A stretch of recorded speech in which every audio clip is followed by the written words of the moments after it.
الحمد لله الحمد لله وحده وكفى وسلام على عباده الذين اصطفى أما بعد فأعوذ بالله من الشيطان الرجيم بسم الله الرحمن الرحيم ألا إن أولياء الله لا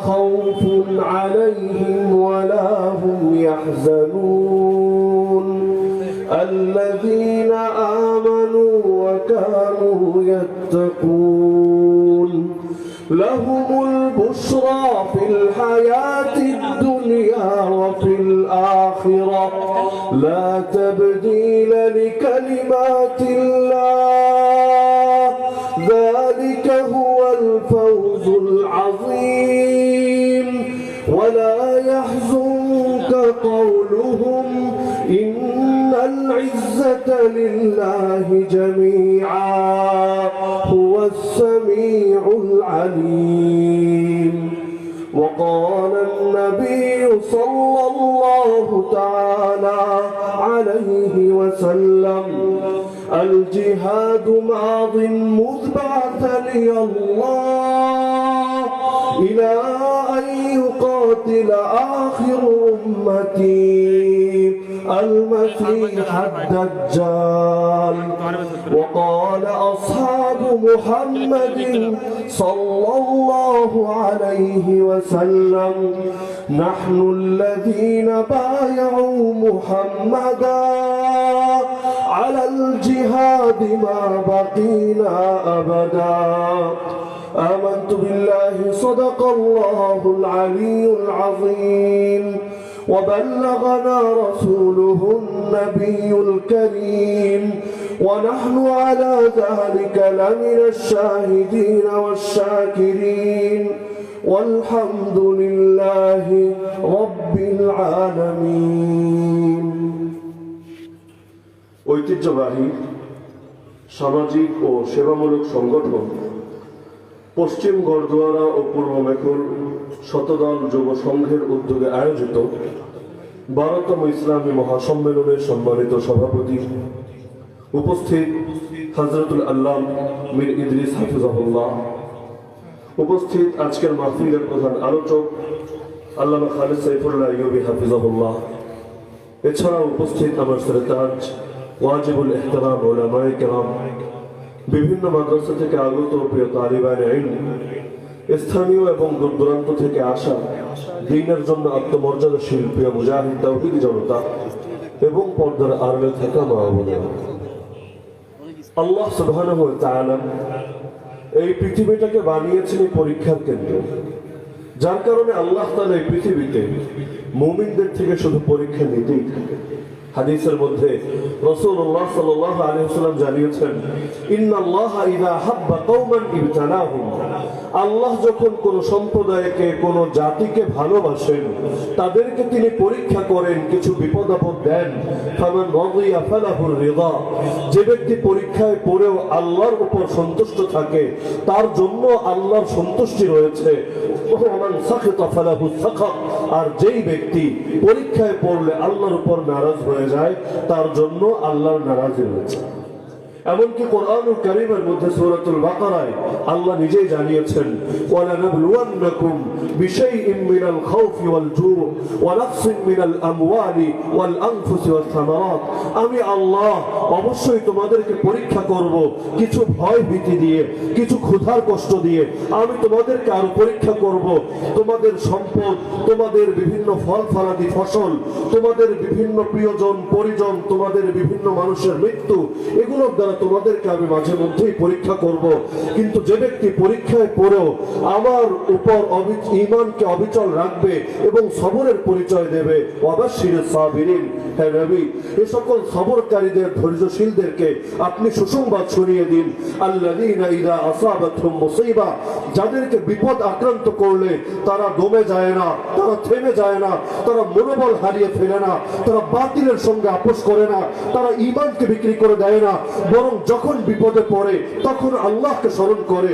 ক্বালু ইন্না লিল্লাহি ওয়া ইন্না ইলাইহি রাজিউন, তারা বলে আমাদের জীবনটা তো আল্লাহর জন্য, আর পৃথিবীর তাগুত যদি আমাদেরকে মেরে ফেলে, আমাদের ক্ষতি করে, এতে আমাদের কোনো পরাজয় নাই, এতে আমাদের কোনো ব্যর্থতা নাই, কারণ আমরা তো আমাদের রবের কাছেই ফিরে যাব। তো যার কারণে মুমিনের অভিধানে ব্যর্থতা বলতে, পরাজয় বলতে কোনো শব্দই নাই।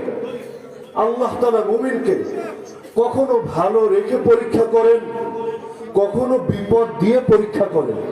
কারো থেকে শুকরের পরীক্ষা নেন, কারো থেকে সবরের পরীক্ষা নেন। যে ব্যক্তি শুকরের পরীক্ষায় পাশ করে আল্লাহ তাআলা তাকে জান্নাত দেন, যেই ব্যক্তি সবরের পরীক্ষায় পাশ করে আল্লাহ তাকেও জান্নাত দেন। যেই ব্যক্তিকে আল্লাহ গাজী বানিয়ে তার ঘরে ফেরান তার সঙ্গেও আল্লাহ তাআলা জান্নাতের ওয়াদা করেন। যেই ব্যক্তিকে আল্লাহ তাআলা শহীদ হিসাবে কবুল করেন তাকেও তো আল্লাহ তাআলা জান্নাত দান করেন। তো যার কারণে মুমিনের অভিধানে ব্যর্থতা বলতে কোনো শব্দ নাই। যেদিন কালেমা পড়েছি সেদিন থেকে ব্যর্থতা আমাদের অভিধান থেকে মুছে গেছে। যার কারণে আল্লাহ তাআলা কোরআনের বিভিন্ন জায়গায় আমাদেরকে সান্ত্বনা দিয়েছেন, আমাদের মনে শক্তি জুগিয়েছেন। ওয়ালা তাহিনু, আর যে অবস্থায় থাকো না কেন তোমরা মনোবল হারাবা না। ওয়ালা তাহজানু, অন্তরের মধ্যে কোনো দুঃখ রাখবা না। আরে মনে রাখবা ওয়ান্তুমুল আ'লাউন ইন কুনতুম মুমিনিন, তোমরাই হবে সুপার পাওয়ার, তোমরাই থাকবে সবার উপরে। কিন্তু শর্ত হলো পূর্ণাঙ্গ মুমিন হতে হবে, কোরআনের প্রত্যেকটা আয়াতের উপর ঈমান রাখতে হবে, আল্লাহর নবীর প্রত্যেকটা আদর্শকে আঁকড়ে ধরতে হবে। আসহাবুল উখদুদের ঘটনা অনেকের জানা। সূরাতুল বুরুজের মধ্যে আল্লাহ তাআলা এই ঘটনার দিকে ইঙ্গিত করেছেন এবং সহিহ মুসলিমের মধ্যে ইমাম মুসলিম রাহিমাহুল্লাহ আল্লাহর নবী থেকে এর পুরো বিবরণী লম্বা হাদিসের মধ্যে উল্লেখ করেছেন, যেখানে দেখা যায় একটা সম্প্রদায়ের লোকেরা একজন বালকের শাহাদাতের দৃশ্য দেখে জালিম বাদশার উপর, তাগুতের উপর ঈমানকে ছেড়ে দিয়ে তারা আল্লাহ তাআলার উপর ঈমান আনয়ন করলো এবং জালিমরা এর শাস্তি স্বরূপ তাদের সকলের জন্য আগুনে পুড়িয়ে হত্যা করার ফয়সালা জারি করল। পৃথিবীর পাপীদের চোখে, অপরাধীদের চোখে আল্লাহর জমিনে বসে আল্লাহকে রব বলে ডাকা, আল্লাহকে ইলাহ বলে পরিচয় দেওয়াই এত বড় অপরাধ যে অপরাধের কোনো ক্ষমা ওদের অভিধানে নাই। অনেকের তো ধারণা পেছনে জায়গা হচ্ছে না, আমরা কষ্ট করে একটু সামনের দিকে এগিয়ে যাই, ডান পাশে মনে হয় কিছু জায়গা খালি আছে, আমরা ভাইয়েরা ডানে চেপে যাই।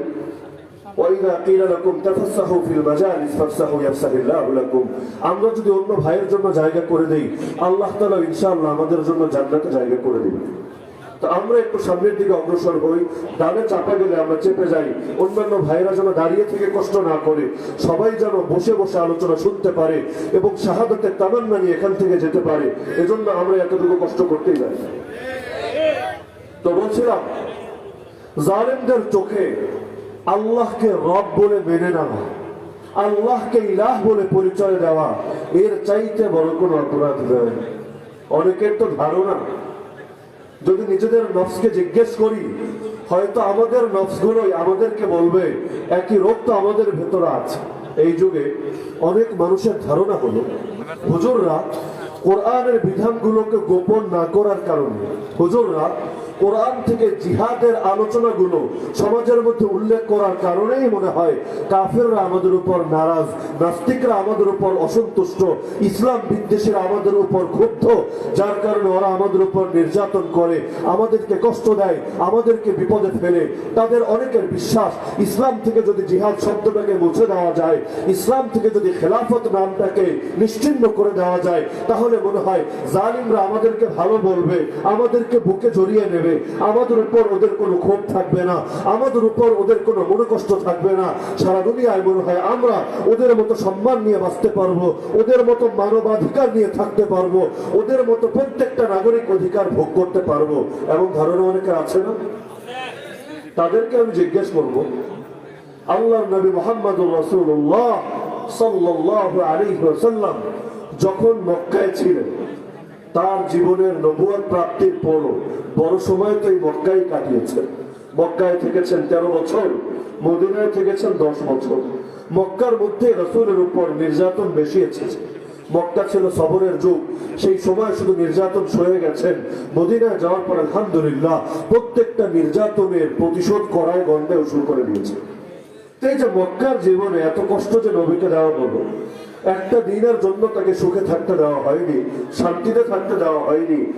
যত রকম নির্যাতন পেরেছে সব ভাবে তাকে নির্যাতন করেছে।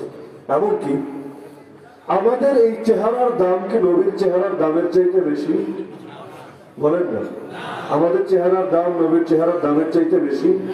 হকের জন্য, দ্বীনের জন্য, ইসলামের জন্য, কোরআনের জন্য আমাদের চেহারায় জীবনে একটা আঘাত আসেনি, কিন্তু আল্লাহর নবীর চেহারার দিকে তো থুতু ছোড়া হয়েছে, আল্লাহর নবীর চেহারায় তো চর মারা হয়েছে, আল্লাহর নবীর চেহারায় তো আঘাত করা হয়েছে, নবীর গলার মধ্যে চাদর পেঁচিয়ে শ্বাসরুদ্ধ করে তাকে হত্যা করার চেষ্টা করা হয়েছে, নবীর গায়ে পাথর মারতে মারতে তার দেহ থেকে রক্ত ঝরানো হয়েছে, এমনকি রক্ত পড়তে পড়তে অবস্থা হয়েছে পায়ের জুতা মোবারক পর্যন্ত পায়ের সঙ্গে লেগে গিয়েছে। এমনকি একটা পর্যায়ে এসে নবীকে আল্লাহর ঘরে ইবাদত করতে দেওয়া হয়নি, নবীকে মক্কায় থাকতে দেওয়া হয়নি, সিজদায় গিয়েছেন, পিছে উটের ভুঁড়ি চাপিয়ে দিয়েছে, নামাজ পড়তে এসেছেন, তারা বিভিন্ন ভাবে কটূক্তি করেছে, টিটকারি মেরেছে, জানে মেরে ফেলার জন্য ঘরকে পর্যন্ত ঘেরাও করে নিয়েছে।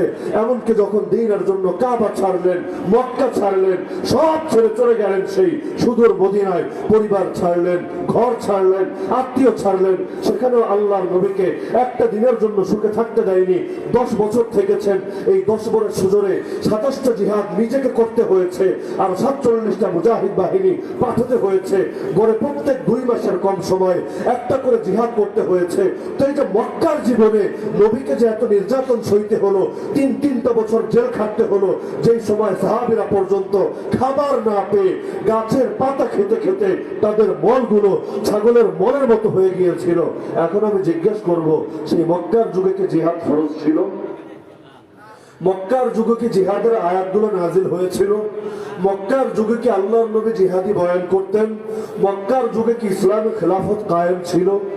উত্তর যদি না হয়, তাহলে মক্কার জীবনে আল্লাহ রাসূলের উপর এত নির্যাতন আসলো কেন? যে জবাব, একই জবাব বর্তমান পৃথিবীর ব্যাপারেও প্রযোজ্য। পৃথিবীর যে কোনো জাতির দিকেই তাকান, আরাকানের দিকেই তাকান, আসামের দিকেই তাকান, দিল্লির দিকেই তাকান, কাশ্মীরের দিকেই তাকান, ওয়াজিরিস্তানের দিকেই তাকান, সোয়াতের দিকেই তাকান, আফগানিস্তানের দিকেই তাকান, ইরাকের দিকেই তাকান, মালির দিকেই তাকান, সোমালিয়ার দিকেই তাকান, ইয়ামানের দিকেই তাকান, সিরিয়ার দিকেই তাকান, ফিলিস্তিনের দিকে তাকান, কিংবা পূর্ব তুর্কিস্তানের দিকে তাকান, পৃথিবীর যে প্রান্তেই তাকাবেন না কেন, ওরা যে গণহারে নারীদেরকে ধর্ষণ করছে, ওরা যে ছোট ছোট বাচ্চারা যারা এখনো বাবাকে বাবা বলে ডাকতে শেখেনি, মাকে একবারের জন্য মা বলে ডাকেনি, এদের কাউকে বেলনেটের খোঁচায় রক্তাক্ত করে, কাউকে বুলেটের আঘাতে দেহকে ঝাঁঝরা করে, এমনকি কাউকে ধরে দেয়ালের সঙ্গে আছড়িয়ে আছড়িয়ে এই যে নির্মম ভাবে হত্যা করছে, এটার কারণ কি এটা যে সেই জনপদের সবাই মুজাহিদ? সেই জনপদের প্রত্যেকটা মানুষ বড় আলেম, বড় দায়ী, বড় তাহাজ্জুদ গুজার, এমনকি জাতিসংঘ পর্যন্ত এখন বলছে বর্তমান পৃথিবীতে সবচাইতে বেশি জাতিগত নিপীড়নের শিকার হলো রোহিঙ্গা জাতি, এই মুসলিম জাতি। কি অপরাধ সেই রোহিঙ্গাদের, যারা শান্তিতে নোবেল পায়, যারা সারা জীবন এই বাক্য আমাদেরকে শেখায়, জীবে দয়া করো আর জীব হত্যা মহাপাপ। যারা জীব হত্যা মহাপাপের বলি তুলে না গরু জবাই করে খায়, না ছাগল জবাই করে খায়, না খাসি জবাই করে খায়, এরা নিজেদের এই নাপাক হাতগুলো দিয়ে হাজার হাজার মুসলমানকে জবাই করে, হাজার হাজার মুসলমানকে পুড়িয়ে মারে। অপরাধ কি? তারা সবাই মুজাহিদ, তারা সবাই জিহাদের বয়ান করতেন। আরে যারা সারা পৃথিবীর এই মাজলুমানের রক্ত ঝরার কারণে ইসলামের জিহাদকে দায়ী করতে চায়, কোরআনের পবিত্র বিধানকে দায়ী করতে চায়, তাদের জেনে রাখা উচিত এই জালেমরা হলো সেই গোষ্ঠী যারা কিনা আমাদের নবীকেই ঈমানের কারণে সুখে থাকতে দেয়নি, শুধুমাত্র তাওহীদের কারণে আমাদের নবীর উপর নির্মম নির্যাতন চালিয়েছে। তো যেই জাতি আমাদের নবীর উপরই সন্তুষ্ট হতে পারেনি, অথচ এই ব্যক্তির চাইতে উত্তম চরিত্র কারো হবে না, এই ব্যক্তির চাইতে উত্তম আদর্শ কারো হবে না, আল্লাহর পর তার চাইতে বেশি মর্যাদাবান কেউ হবে না। আর যেই কুরআনকাররা, যেই বেঈমানরা, যেই শাতিমরা সেই নবীর উপরই, সেই মহান মানুষের উপরই সন্তুষ্ট হতে পারেনি, কিভাবে আশা করলেন তারা এই পাপী উম্মতের উপর সন্তুষ্ট হবে? যতই জিহাদকে ছাড়েন, যতই দিন কায়েমের কথা ছাড়েন, যতই কোরআনের বহু আয়াতকে গোপন করেন, এই জাতি কোনোদিনও সন্তুষ্ট হবে না। গত 1.5 বছর আগে দিল্লিতে যখন গণহত্যা হয়, সেই সময় এই উগ্র হিন্দুত্ববাদী চরমপন্থীরা মুসলমানদের লুঙ্গি এবং প্যান্ট খুলে খুলে চেক দিয়েছে। চেহারা দেখে তো আজকাল বোঝার উপায় নেই কে মুসলমান কে হিন্দু। অনেকের চেহারাও দেখতে হিন্দুদের মতো, নাম নিয়ে অনেকেরটা বোঝার উপায় নাই, অনেকের নামের সাথে কাফেরের নামের উপর পার্থক্য নাই। তো যার কারণে কাপড় খুলে খুলে চেক দিয়ে দেখেছে যে কার খতনা করা আছে, যাকে খতনা করা অবস্থায় পেয়েছে এটা দেখেনি সে কি প্র্যাকটিসিং মুসলিম নাকি ইসলাম প্র্যাকটিস না করা মুসলিম, সে কি স্বঘোষিত মুনাফিক মুসলিম নাকি সে হাকিকি মুসলিম, সে কি নামাজি নাকি বেনামাজি, সে কি কওমি নাকি আলিয়া, সে কি মাযহাবি নাকি লা মাযহাবি, সে কি সুন্নি নাকি ওয়াহাবি, কোনো কিছুই দেখেনি। শুধু দেখেছে তার মধ্যে ইসলামের একটা প্রতীক আছে কিনা। যদি ইসলামের প্রতীক কারো মধ্যে তারা পায়, সঙ্গে সঙ্গে তাকে ধরে নির্যাতন চালিয়েছে, এমনকি অনেককে হত্যা করে ফেলছে। রাস্তাঘাটে এসে ধরে, ওই মুসলমানের বাচ্চা বল জয় শ্রীরাম, যদি বলে আল্লাহু আকবারের পরিবর্তে তার মুখ দিয়ে নাপাক বাক্য জয় শ্রীরাম বলে, আরবিতে বললে রাম আকবর, আল্লাহু আকবারের বদলে রাম আকবর যদি এই বাক্য বলে তাহলে তাকে ছেড়ে দেয়। যদি বাক্য না বলে এমন নির্যাতন শুরু করে, কাউকে জানেই মেরে ফেলে, কাউকে আহত করে ফেলে রাখে, এমনকি কাউকে চিরতরে পঙ্গু বানিয়ে। তাদের বিশ্বাস সবাই মিলে যদি প্রত্যেকটা মুসলমান সে জিহাদি চেতনা লালন করুক বা না করুক, তার ভেতরে যদি শুধু কালেমা থাকে, এই কালেমা ছেড়ে সবাই মিলে যদি রামের নামে তাকবীর দেওয়া শুরু করে, রামের নামে জয়ধ্বনি দেওয়া শুরু করে, তাহলে এই অঞ্চলে মনে হয় রামের রাজত্ব কায়েম হয়ে যাবে, ইসলামের পতন হয়ে যাবে। উহুদ যুদ্ধের পর আবু সুফিয়ান একটি চেতনার প্রকাশ ঘটিয়েছে। যখন উহুদ যুদ্ধে কাফেররা জয়ী হলো, প্রথমবার মুসলমানরা জয়ী হওয়ার পর আমিরের কমান্ড না মানার কারণে কাফেররা সুযোগ পেয়ে গেল এবং তারা অসংখ্য মুসলমানকে শহীদ করে দিয়ে তারা বিজয় কেড়ে নিল। সেই সময় আল্লাহ রাসূল সাল্লাল্লাহু আলাইহি ওয়াসাল্লাম, আবু বকর রাদিয়াল্লাহু আনহু, ওমর রাদিয়াল্লাহু আনহু সহ আরো অনেক সাহাবী তারা একটা পাহাড়ের পেছনে আত্মগোপনে ছিল। প্রকাশ্যে কথা বলাও যেমন সুন্নাত, দ্বীনের জন্য আত্মগোপনে থাকাও সুন্নাত। আজকাল তো অনেকে এরকম টিটকারি মারে না, অমুক হক কথা বলতে গেল কেন, এই কারণেই তো বিপদে পড়েছে, যার কারণে উচিত শিক্ষা হয়েছে, এই টাইপের কথা অনেক মুসলমানের মুখে শোনা যায় না। তার মানে তারা বলতে চায় শুধু সুখে থাকলে, শুধু ভালো থাকলেই হকের কথা বলবো, হকের কথা এমন ভাবে বলবো যেই কথা বলার কারণে গায়ে একটা কাঁটাও লাগে না, যেই কথা বলার কারণে একটা টিটকারিও সইতে হয় না, যেই কথা বলার কারণে তাগুতের রক্তচক্ষুও দেখতে হয় না। আর এইভাবে হকের কথা বলতে চাইলে কোনোদিন পূর্ণাঙ্গ ইসলামের কথা বলা যাবে? দ্বীনের জন্য প্রকাশ্যে আলোচনা করাও যেমন সুন্নাত, দ্বীনের জন্য 3 দিন গুহার মধ্যে লুকিয়ে থাকাও তো সুন্নাত। দ্বীনের জন্য খাবার খাওয়া যেমন সুন্নাত, দাওয়াত নেওয়া যেমন সুন্নাত, পেটের মধ্যে 2টা পাথর বাঁধাও তো সুন্নাত। দ্বীনের জন্য তায়েফের ময়দানে রক্ত দেওয়া যেমন সুন্নাত, বদরের ময়দানে গিয়ে রক্ত নেওয়াও তো সুন্নাত। আল্লাহর নবীর জীবনে থেকে আদর্শ নিলে পুরোটাই তো নিতে হবে, আংশিক নেব আংশিক ছাড়বো এই সুযোগ তো নাই। লূত আলাইহিস সালাম রাতের অন্ধকারে শেষ রাত্রে জনপদকে ছেড়ে চলে যাননি, কত নবী নিজের সম্প্রদায়কে ছেড়ে অন্য দেশে হিজরত করেননি? আপনি কি বলবেন তারা ব্যর্থ হয়েছেন? তাদের মিশন ব্যর্থ হয়েছে? আরে না, দ্বীনের জন্য কোরবানি দিতে পারা তো নিজেদের জন্য সৌভাগ্য। তো বলছিলাম, যখন আল্লাহ রসুল এবং তার কিছু সাহাবী পাহাড়ের পেছনে গিয়ে লুকালেন, সেই সময় আবু সুফিয়ান এসে প্রথমে নাম নিয়ে নিয়ে ডাকতে লাগলো, কিরে মোহাম্মদ কই রে? কোনো আওয়াজ টাওয়াজ নেই। রসুল তার সাহাবীদেরকে বললেন, তোমরা চুপ থাকো, কোনো জবাব দিতে যেও না। এরপর যখন কোনো সারা শব্দ শুনলো না, সে ধরে নিল মুহাম্মদ রাসূলুল্লাহ সাল্লাল্লাহু আলাইহি ওয়াসাল্লাম মনে হয় শহীদ হয়েছে। এবার দ্বিতীয় জনের নাম নিয়ে ডাকা শুরু করলো। এই যুগের অনেক পাপী মুসলমান নামধারী এই শিয়া গোষ্ঠী, এরা যদিও আবু বকরের শ্রেষ্ঠত্ব মানতে চায় না, কিন্তু কাফেররা পর্যন্ত জানতো আল্লাহর নবীর পর সবার চাইতে শ্রেষ্ঠ কে। এ কারণে দ্বিতীয় ধাপে এসে নাম নিয়ে ডাকলো, কি রে আবু বকর কই, তুইও কি গেলি নাকি? কোন আওয়াজ নাই। আল্লাহর নবী বললেন, তোমরা সবাই চুপ করে থাকো। এবার ভাবলো এও শেষ। এবার ৩ নম্বর ধাপে সে ডাকা শুরু করলো, কি রে ওমর কই, তুইও নাই নাকি? তুই তো এত গরম, কোথায় তুই? ওমর রাদিয়াল্লাহু আনহু চুপ থাকলেন না। তিনি চিৎকার করে বললেন, এই আল্লাহর দুশমন, আল্লাহ তাআলা আমাকে এখনো বাকি রেখেছেন যেন তোকে তোর প্রাপ্য বুঝিয়ে দিতে পারে।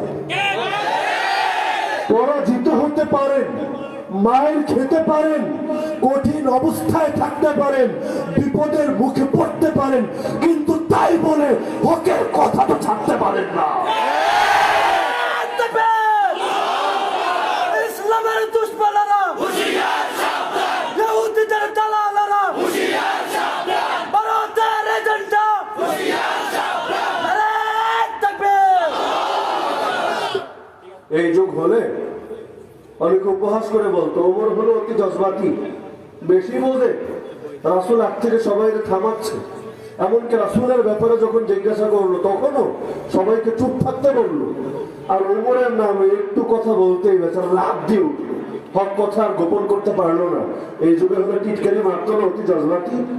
এখন এই যে আমগো এত ক্ষতি, এরা কোনো কিছু বোঝে টোঝে না, হেকমত টেকমত নাই, যা ভিতরে আছে কইয়া ফেলায়। অনেকে এগুলো নিয়ে টিটকারি মারে কিনা?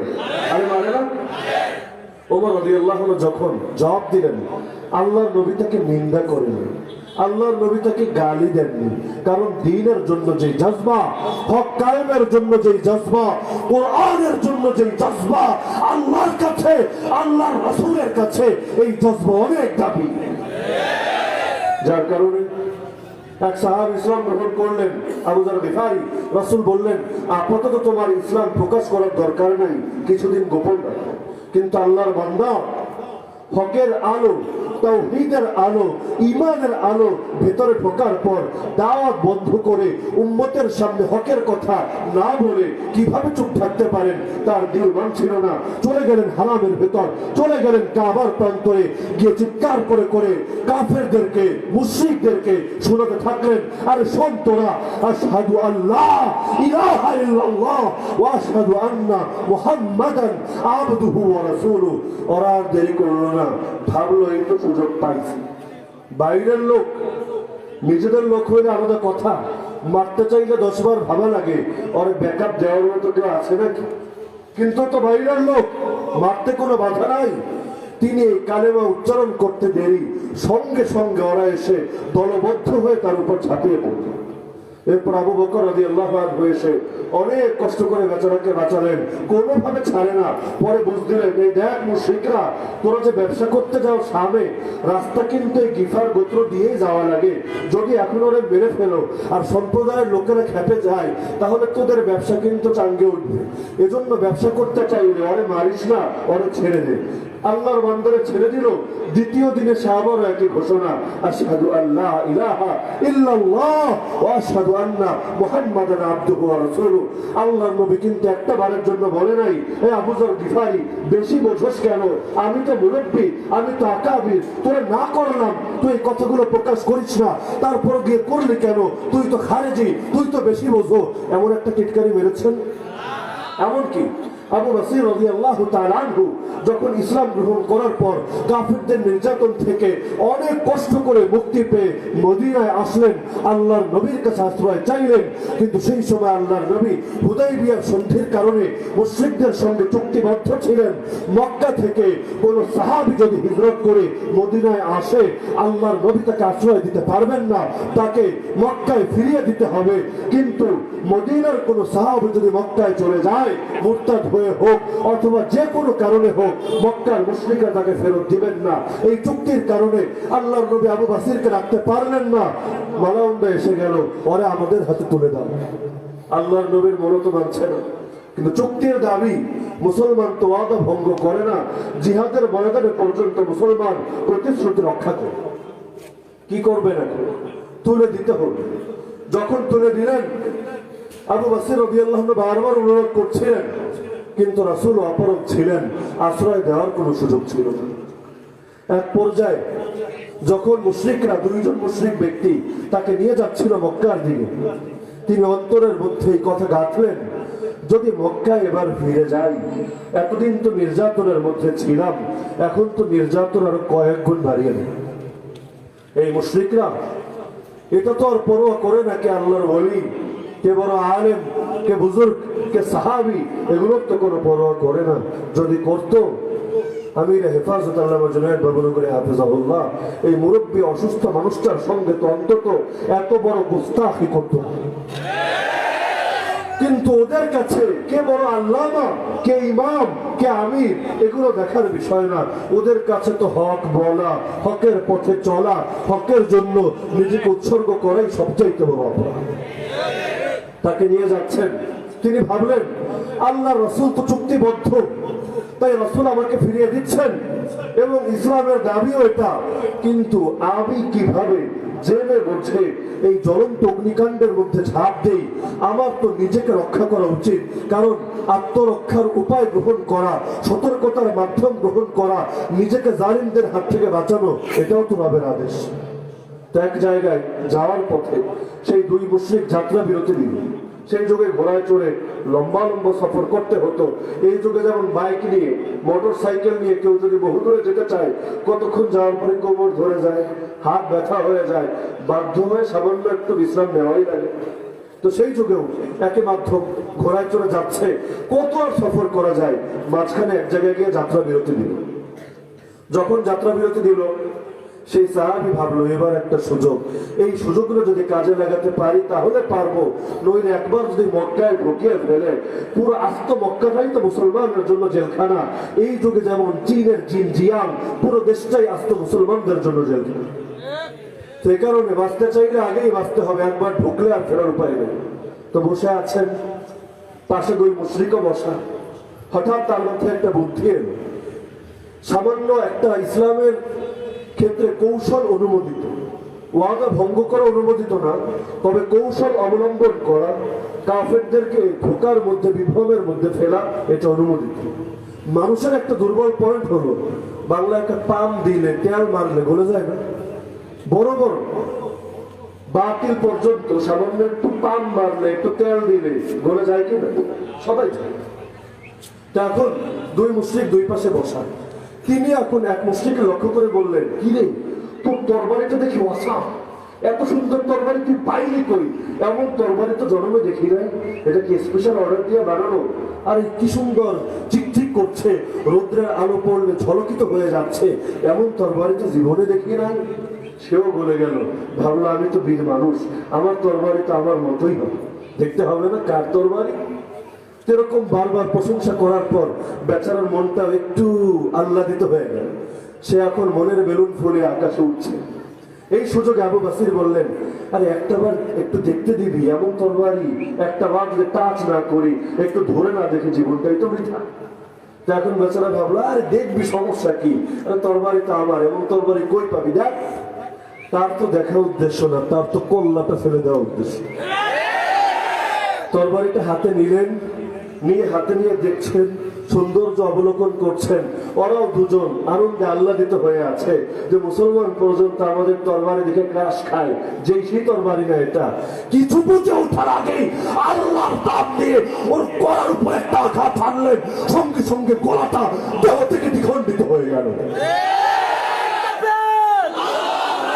সাবিলুনা সাবিলুনা আল জিহাদ আল জিহাদ সাবিলুনা সাবিলুনা ইহুদিদের দালালেরা হুশিয়ার সাবধান, ভারতের এজেন্ডা হুশিয়ার সাবধান, জিন্দের এজেন্ডারা হুশিয়ার সাবধান। নারে তাকবীর। লগে যেটা ছিল সে যখন দেখলো অবস্থা তো খারাপ, সব বাদ দিয়ে দৌড়ানো শুরু করলো। মুসলমানরা মরলে শহীদ হয়, তার মৃত্যুতে আনন্দ আছে। কাফের তো মরলে জাহান্নাম, ওর কি মৃত্যুতে আনন্দ আছে? ও তো ধান্দা করে পদ পাওয়ার জন্য, ও তো ধান্দা করে টাকা কামানোর জন্য, ও তো ধান্দা করে প্রমোশন পাওয়ার জন্য। যদি মরেই যায় পাবে কি? ওরা তো আসেই বাঁচার জন্য, আর মুসলমান তো যাই মরার জন্য।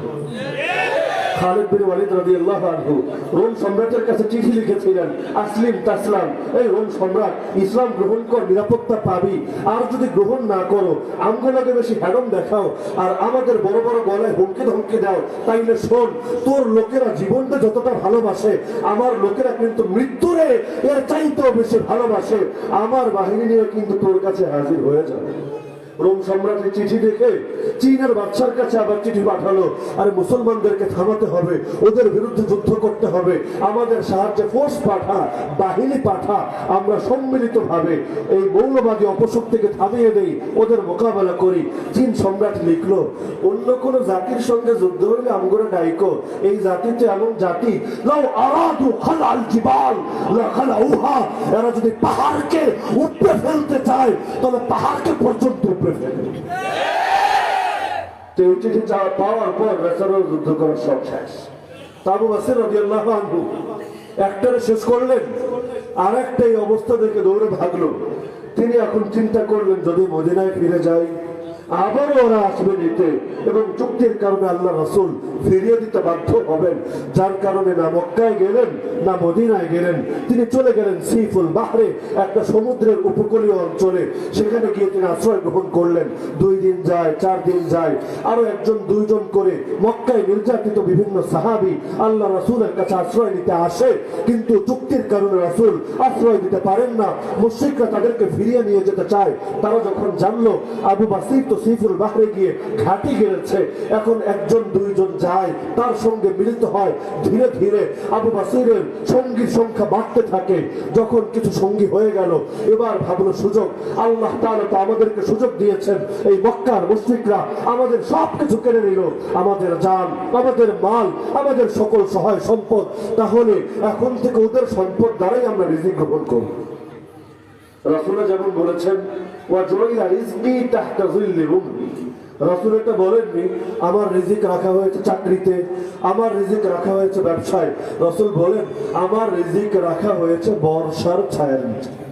আবু বকর রাদিয়াল্লাহু আনহু এই আদর্শ গ্রহণ করলেন। এখন যেই মুশরিক দলই ব্যবসা করতে যায় শামের উদ্দেশ্যে, অথবা যারা শাম থেকে ফিরে রাস্তায় গিয়ে ওদের জিনিসপত্র রেখে দেন, এবং এর দ্বারা দুটো ফায়দা লাভ করেন, একে তো তাদের রিজিকের ব্যবস্থা হয়, আরেকদিকে মুশরিকরা ভয়ে ভীত হয়ে যায়। এমন কারণে মুফাসসির লেখেন, হুদায়বিয়ার সন্ধির ব্যাপারে আল্লাহ যে বললেন, ইন্না ফাতাহনা লাকা ফাতহাম মুবিনা, হে নবী নিশ্চয় আমি আপনাকে প্রকাশ্য বিজয় দিয়েছি। অনেক মুফাসসির লেখেন এই ফাতহে মুবিন বা প্রকাশ্য বিজয়ের সূচনা হয়েছে আবু বাসিরের হাত ধরে। কারণ এর কিছুদিন যাওয়ার পর মক্কার মুশরিকরা এসে বলল, হে মুহাম্মদ চুক্তির বাকি ধারাগুলো থাক, এই ধারাটা বাদ দাও, নইলে ধীরে ধীরে আবু বাসিরের টিম যদি বড় হতে থাকে, ব্যবসা তো সব আসমানে উঠবে, খাবোটা কি? আর টাকা না থাকলে গরম থাকবে কই? ওই দেখেন না ফ্রান্স আল্লাহর নবীরে গালি দিল, সবাই মিলে যখন অর্থনৈতিক পণ্য বয়কটের ডাক দিল, এখন বলে সরি আমগো পণ্য বয়কট করিল না, আমরা তো গালি দিতে চাই না, আসলে এটা তো আমাদের বাক স্বাধীনতার অংশ, কেউ যদি গালি দেয় তারা তো নাও করতে পারি না, এটা সাংবিধানিক অধিকার, কিন্তু দোহাই লাগে আমগো সম্পত্তি নেওয়া বাদ দিও না, নইলে খাবো কি? ওদের নজর তো দুনিয়ার দিকে। বস্তুবাদী, জড়বাদী, দুনিয়াদার। তো যার কারণে দুনিয়ায় যদি হাত পড়ে সঙ্গে সঙ্গে চেতনা ব্যবসা এমনি বন্ধ হয়ে যায়।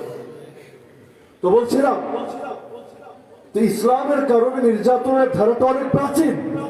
তাসাবুল উখদুদের সেই বালকের শাহাদাতকে দেখে সবাই যখন ইসলাম গ্রহণ করে নিল, বাদশা এই নয় মুসলিমদের ব্যাপারে যারা এক রাকাত নামাজও পড়েনি, একদিন রোজাও এখনো রাখতে পারেনি, যারা ইসলামের কোনো তালিমও নিতে পারেনি, যারা মাদ্রাসার বারান্দায় পা দিতে পারেনি, যারা দ্বীনের লাইনে কোনো মেহনতি করতে পারেনি, শুধু কালেমাটা পড়েছে, সঙ্গে সঙ্গে ফয়সালা জারি করলো, প্রত্যেকটাকে ধরো আর ধরে ধরে আগুনে ফেলো। ফেরাউনও কিন্তু একই কাজ করেছে। জাদুঘররা যখন মুসা আলাইহিস সালামের মুজিজা দেখে ঈমান আনলো, ঈমান আনার সঙ্গে সঙ্গেই হুমকি, কি রে আমি অনুমতি দেওয়ার আগে ঈমান আনলে কেন? তার আপত্তি এটা না যে কেন ঈমান আনলো, তার আপত্তি হলো আমার অনুমতি ছাড়া কাজটা কেন করলো। বর্তমান সেকুলারিজমের আদর্শ এটা যে মুসলমান ইসলাম প্র্যাকটিস করতে পারবে, মুমিন কোরআনের কথা বলতে পারবে, কোরআনের পথে চলতে পারবে, তবে কতটুকু বলবে, কতটুকু চলবে এটা ফিল্টারিং করবে তারা যতটুকু অনুমতি দিবে ঠিক ততটুকু পারবে। এই আদর্শ কি ইসলামী আদর্শ না ফেরাউনি আদর্শ? আরে বলে না। যার কারণে কেউ যদি কখনো এই কাজ করে, ও হুজুর আজকের ওয়াজ মাহফিলে, আজকের তাফসীর মাহফিলে, আজকের ইসলামী সম্মেলনে ঠিক সেই কথাগুলো বলবেন যেটা আমি আপনাকে অনুমতি দিলাম। যদি এর বাইরে বলে কি হুজুর আমার অনুমতি ছাড়া এই বিষয়ে কথা কইলেন কে, এরকম মন্তব্য যদি কেউ করে তাহলে সে কি আল্লাহ রাসূলের উম্মত হবে নাকি ফিরআউনের প্রেতাত্মা হবে? তো সেকুলারিজম এটাই বলে, তারা কোন ধর্মের লোককে বলে না তোমার ধর্ম ছাড়ো, শুধু বলে তোমার ধর্ম মানবা, তবে আমার টেবিল থেকে আগে অনুমতি নিয়ে আসতে হবে, যতটুকু বলবো ততটুকু মানতে পারবা, কোরআনের কথা বলতে পারবা, তবে যেই কথা বললে কলিজায় কষ্ট লাগে, যেই কথা বললে আমার দলের বিরুদ্ধে যায়, যেই কথা বললে আমার নেতা অসন্তুষ্ট হয়, ওই মৌলবাদী শক্তি, সেই কথা বলতে পারবা না। যদি বলো ঘাট ভেঙে দিব, যদি বলো হাত ভেঙে দেবো, যদি বলো জানে মেরে ফেলবো, যদি বলো মেরে বুড়িগঙ্গায় ভাসিয়ে দেব, যদি বলো হত্যা করে বঙ্গোপসাগরে ফেলে দেব। কিন্তু এরা জানে না এরকম মারা আর কাটার হুমকি সব যুগেই মুসলমানকে দেওয়া হয়েছে। দ্বীনের জন্য জিকির করা যেমন ইবাদত, দ্বীনের জন্য মুরাকাবা করা যেমন ইবাদত, দ্বীনের জন্য হুমকি সবাই এর চাইতে বড় ইবাদত। সুন্নাতুল আম্বিয়া, এক নবীর সুন্নাত না, সব নবীর সুন্নাত। কত হুমকি এলো আর গেল, কিন্তু দুনিয়ার মধ্যে মুসলমান থেকে গেল, ফেরাউনের নাম নিশানা থাকলো না, নমরুদের রাজত্ব বাকি থাকলো না, আবু জাহাল আবু লাহাব কোথায় হারিয়ে গেল। আর কিয়ামত পর্যন্ত ওদের যতগুলো প্রেতাত্মা আসবে সবগুলোর পরিণতি তো একই হবে। ওরা তো হাত ভাঙতে চায়, কিন্তু ওরা সহিহ বুখারী একটাবার পড়ে দেখেনি। আল্লাহ তাআলা বলেন ইদা আহবাবতুহু কুনতু সামাহুল্লাযী ইয়াসমাউ বিহি ওয়া বাসারাহুল্লাযী ইউবসিরু বিহি ওয়া ইয়াদাহুল্লাতী ইয়াবতিশু বিহা ওয়া রিজলাহুল্লাযী ইয়ামশি বিহি।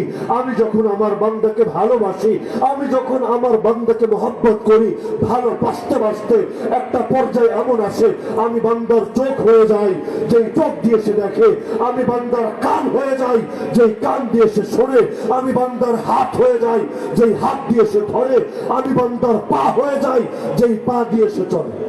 হয় মানে মনসুর আল্লাহর মতো হাকিকি অর্থ এটা উদ্দেশ্য না, রূপক অর্থে আল্লাহ জানিয়ে দিচ্ছে বান্দারা যখন ভালোবাসি, ওর চোখের সঙ্গেও আমার নুসরত থাকে, ওর হাতের সঙ্গেও আমার নুসরত থাকে, ওর পায়ের সঙ্গে, ওর কানের সঙ্গে, ওর প্রত্যেকটা অঙ্গ প্রত্যঙ্গের সাথে আমার নুসরত থাকে।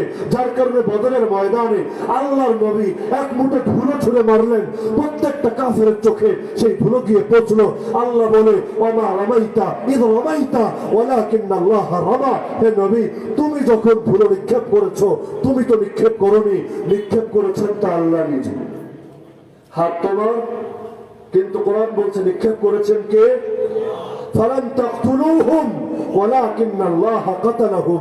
এই খালি হাতে মাত্র দুইটা তরবারি দিয়ে তোমরা 305 জন সাহাবী এই 70টা মানবকে কিভাবে হত্যা করবা, কিভাবে বন্দী করবা? আর শোনো, হত্যা তো তোমরা করোনি, আমি আল্লাহ নিজে ওদেরকে হত্যা করেছি। তার মানে আল্লাহ যখন বান্দাকে ভালোবাসেন, হাদিসে কুদসির ঘোষণা, হাদিসের মানও সহিহ, আল্লাহ বলেন আমি তার হাত হয়ে যাই। একটাবার ভাবেন, আল্লাহ যার হাত হয়ে যান, সেই হাতকে যদি কেউ ভাঙতে আসে, সে কি নিজে আত্ম ভাঙার আগ পর্যন্ত একদিনের জন্য সুখে থাকতে পারে? আরে পারে নাকি? এই হাত দেখতে সাধারণ হাত মনে হতে পারে, কিন্তু এই হাতের সঙ্গে যদি আল্লাহ নুসরত থাকে, এই হাতের মধ্যে যদি খালিদ বিন ওয়ালিদ, সালাহুদ্দিন আইয়ুবী, মুহাম্মদ গজনবী, মুহাম্মদ বিন কাসেম, তারেক বিন জিয়াদের রক্ত প্রবাহিত থাকে, আর পৃথিবীর এমন কোন তাগুতি শক্তি নাই যেই তাগুতি শক্তি এই হাতের মোকাবেলা করতে পারে।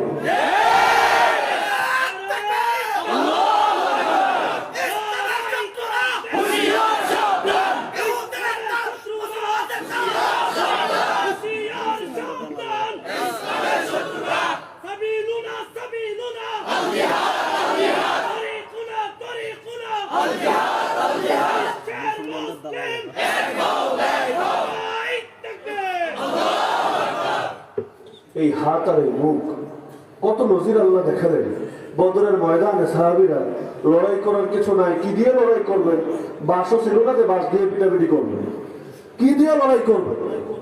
গিয়ে কেউ খেজুরের গাছ হাতে নিলেন, গাছের ডাল, খেজুরের ডাল হাতে নিলেন, আল্লাহর কি কুদরত, সেই ডাল তরবারিতে রূপান্তরিত হয়ে গেল, সেই ডালের আঘাত গিয়ে মুশরিকদের গায়ে বিদ্ধ। এমনকি এই মুখ তো যেই সেই মুখ না, কিয়ামতের আগে আল্লাহর খলিফা মাহদী যখন আসবেন, একটা বিশাল অঞ্চল শুধু মুখের আল্লাহু আকবারের ধ্বনি দ্বারাই জয় করে ফেলবে। শাহজালালের পক্ষ থেকে যখন মুখ দিয়ে আল্লাহু আকবারের ধ্বনি দেওয়া হয়, ঠিক সেই সময় তো রাজা গৌর গোবিন্দর প্রাসাদের ইটগুলো একটার পর একটা ভেঙে পড়তে থাকে। এই মুখও যেই সেই মুখ না, এই হাতও যেই সেই হাত না, যারা এগুলো ভাঙতে আসে, ইতিহাস সাক্ষী তারা নিজেরাই ভেঙে যায়। হ্যাঁ, আল্লাহ তারা ছাড় দেন কিন্তু ছেড়ে দেন না। মাঝে মধ্যে বাহ্যিক কিছু সফলতা তারা দেখে, ওয়াতিলকাল আইয়াম নুদাউলুহা বাইনান নাস, আল্লাহ বলেন আমি দিন মানুষের মধ্যে চক্রাকারে ঘোরাতে থাকি, এজন্য না যে কাফের জয়ী হয়। আর কাফের জয়ী হবে কোত্থেকে? ওরা ময়দানে জয়ী হলেও ব্যর্থ, ময়দানে পরাজিত হলেও ব্যর্থ, আর মুসলমান গাজী হলেও জয়ী, মুসলমান শহীদ হলেও জয়ী। যার কারণে আল্লাহ নিজেই বলেন এই যে আমি দিনগুলো ঘুরাতে থাকি, এর অনেক হিকমত, এর মধ্যে একটা হিকমত হলো ওয়াত্তাখিযা মিনকুম শুহাদা, আল্লাহ তাআলা তোমাদের কিছু মানুষকে জান্নাতের সবুজ পাখি বানাতে চান, আল্লাহ তোমাদের কিছু মানুষকে শর্টকাট জান্নাতে পৌঁছাতে চান, আল্লাহ তাআলা তোমাদের কিছু মানুষকে দ্বীনের জন্য আদর্শ পুরুষ বানাতে চান। তো যার কারণে ইতিহাস সাক্ষী, ওরা যদি দুই একজনের উপর সামান্য কিছুটা সফলতা পায়ও, কিন্তু আখেরে চূড়ান্ত পরিণতিতে ওদের কপালে ব্যর্থতার নিশানা ছাড়া আর কোনো কিছুই জমে না। যার কারণে যুগে যুগে জালিমদের সামনে দাঁড়িয়ে বীর পুরুষ এই কথাই বলতেন, এই তাগুত, এই কাফের, এই ইসলামের দুশমন, তুই হয়তো আমাকে মারতে পারবি, তুই হয়তো আমার একার ক্ষতি করতে পারবি, কিন্তু শুনে রাখ, জেনে রাখ, সাক্ষী থাক, আল্লাহর বাহিনী আসবে, একদিন তোদের থেকে কড়ায় গন্ডায় সব হিসাব বুঝে নেবে ইনশাআল্লাহ। ইসলামের দুশ্মনেরা, আমেরিকার দালালেরা, সাবিলুনা সাবিলুনা, তরিকুনা তরিকুনা, নারায়ে তাকবীর। ফেরাউন তার জাদুঘরদের হুমকি দেওয়া শুরু করলো, এই শোন, যেহেতু আমার টেবিল থেকে বিল পাস না করিয়েই ঈমান এনেছিস, তাইলে আমি ফেরাউন উল্টো দিক থেকে তোদের হাত পা কেটে দেব, অর্থাৎ ডান হাত আর বাম পা অচল বানিয়ে রাখবো। কেচ্ছে এখানেই শেষ না, ওয়ালা উসাল্লিবান্নাকুম ফি জুযুইন নাখল, খেজুর গাছের কাণ্ড দ্বারা আমি শুলি বানিয়ে সেই শুলিতে তোদেরকে চড়াবো, তোরা শীঘ্রই জানতে পারবি। ওয়ালা তা'লামুন্না আইয়ুনা আশাদ্দু আযাবা ওয়া আবকা, তোরা শীঘ্রই জানতে পারবি তোদের খোদাই বেশি কঠিন শাস্তি দেয় নাকি আমি ফেরাউন বেশি কঠিন শাস্তি দেব। নাউযুবিল্লাহ। মুসলিম মাত্র, সারা জীবন একে তো মুশরিক ছিলেন, তার উপর ছিলেন জাদুঘর। যেদিন থেকে জাদু শিখেছেন শুনে মানুষের ক্ষতি করেছে, কারো সংসার ভেঙেছেন, কাউকে বান মেরেছেন, যাকে যেভাবে পেরেছেন ক্ষতি করতে এসেছেন। এমনকি শেষ সময় এসে নবী মুসার বিরুদ্ধে জাদু নিয়ে হাজির হলো। কিন্তু এই মানুষগুলো যেই মাত্র কালেমা পড়ে নিল, যেই মাত্র ঈমান গ্রহণ করে নিল, একটা বার তাদের সঙ্গে নিজেদেরকে মিলাবে। নাম হয়তো নও মুসলিম, আমাদের নাম হয়তো পুরান মুসলিম, কিন্তু জালেমের হুমকির সামনে দাঁড়িয়ে আমরা কি আদর্শ পেশ করি, আর এই নও মুসলিম মানুষগুলো কি আদর্শ পেশ করছে? তারা ফেরাউনকে সামনে দাঁড়িয়ে বলছে, ফেরাউন শোন, ফেরাউন যা মনে চায় কর, যে শাস্তি দিতে মনে চায় দে, কিন্তু শুনে রাখ, ইন্নামা তাকদি হাদিহিল হায়াতাদ দুনিয়া, তুই তো শুধু দুনিয়ার মাস্তানি করতে পারবি, দুনিয়ার মধ্যেই তুই তো আমাদের ক্ষতির ফয়সালা করতে পারবি, আখিরাতে তো তোর কোনো রাজত্ব চলবে না। আখিরাতে কোনো ক্ষমতাধরের ক্ষমতা চলবে, কোন শাসকের শাসন চলবে? এমনকি কিয়ামতের দিন আমার আল্লাহ তো ডেকে ডেকে বলবেন, লিমানিল মুলকুল ইয়াউম, আজকের রাজত্ব কার? আরে কে আছিস আজকে রাজত্ব করবি? আয়, পারলে সামনে আয়, সেই শাসনে বস, তারপর মানুষের মধ্যে তোর শাসন চালা। কিন্তু সেদিন একটা কদম পর্যন্ত সামনে অগ্রসর হবে না। যেই মানুষগুলো ক্ষমতার জন্য কুত্তার মতো আচরণ করে, যেই মানুষগুলো ক্ষমতার জন্য নিজের আপন ভাইকে পর্যন্ত মেরে ফেলে, সেই মানুষগুলোর পাও এক কদম সামনে অগ্রসর হবে না।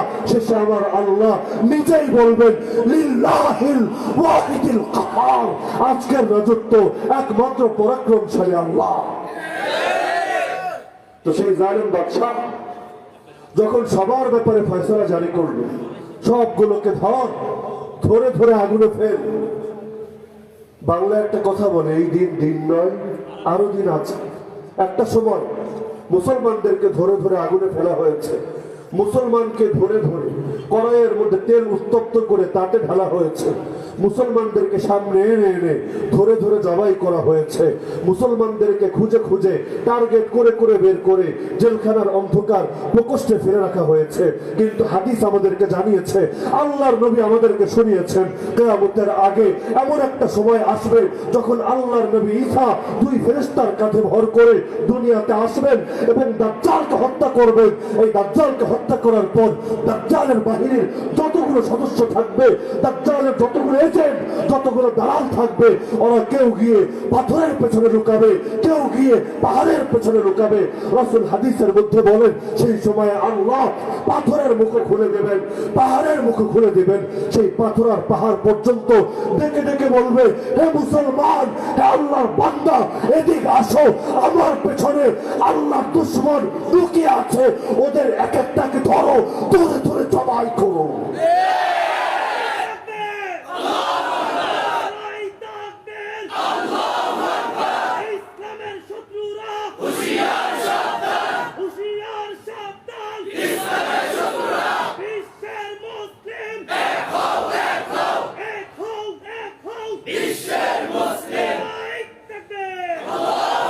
সেই বাদশা যখন মুসলিমদেরকে এক একজনকে ধরে আগুনে ফেলছিল, ফেলতে ফেলতে সতর্কতা পেরিয়ে হাজার হাজার মানুষকে আগুনে ফেলা হচ্ছে।